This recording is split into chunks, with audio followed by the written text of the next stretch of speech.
کہہ دیجئے کہ اگر تم اللہ سبحانہ و تعالیٰ کو نہیں پکارتے، یعنی اللہ تعالیٰ کی عبادت نہیں کرتے، اللہ سے دعا نہیں مانگتے، کیونکہ اللہ تعالیٰ نے اپنے بندوں کو، مسلمانوں کو، مومنوں کو دعائیں سکھائی ہوئی ہیں کہ 5 وقت نماز میں پڑھنی ہیں، دعائیں مانگنی ہیں۔ قرآن میں بھی دعائیں سکھائی ہوئی ہیں، نماز میں بھی ہم دعا پڑھتے ہیں، سورہ فاتحہ پڑھتے ہیں۔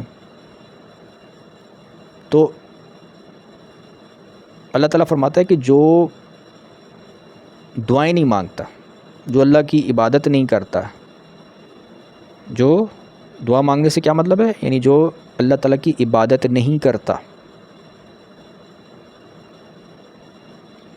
تو فرمایا کہ اگر تم اللہ کو نہیں پکارتے، اللہ کی عبادت نہیں کرتے، تو میرا رب بھی تمہاری کچھ پرواہ نہیں کرتا۔ اللہ تعالیٰ کو تمہاری کوئی پرواہ نہیں ہے اگر تم اللہ تعالیٰ کی عبادت نہیں کرتے۔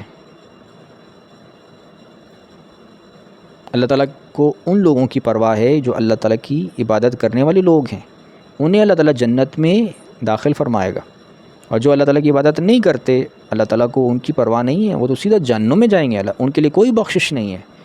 یہ سمجھنا کہ اللہ تعالیٰ بڑا غفور الرحیم ہے، تو ہم گناہ کریں گے تو بس اللہ تعالیٰ ہماری بھی پرواہ کر دے گا، ہمیں جنت میں لے جائے گا، ہمیں بخش دے گا، ایسا نہیں ہو سکتا۔ اللہ تعالیٰ کو اگر تم نہیں پکارتے، اللہ سے دعائیں نہیں مانگتے، اللہ کی عبادت نہیں کرتے، ٹھیک ہے نا، تو اللہ تعالیٰ کو تمہاری کوئی پرواہ نہیں ہے، تم سیدھا جہنم میں جاؤ گے۔ آگے فرمایا تم نے تکذیب کی ہے، فقد کذبتم فسوف یکون لزاما، تم نے چونکہ تکذیب کی ہے سو اس کی سزا تمہیں ضرور ملے گی، تمہارے لیے لازم ہے۔ تکذیب کا کیا مطلب ہے؟ یعنی اللہ تعالیٰ کی عبادت نہیں کی۔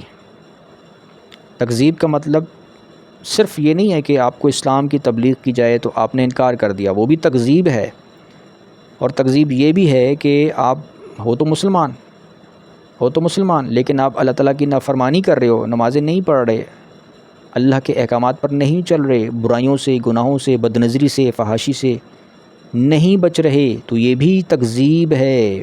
تو جب ایسا کرو گے، تکذیب کرو گے، تو اللہ فرماتے ہیں اس کی سزا تمہیں ضرور ملے گی۔ اللہ تمہاری پرواہ نہیں کرتا، کیونکہ اللہ فرماتا ہے کہ اگر تم نے اللہ کو نہیں پکارا، اللہ کی عبادت نہیں کی، تو اللہ تمہاری پرواہ ہی نہیں کرتا۔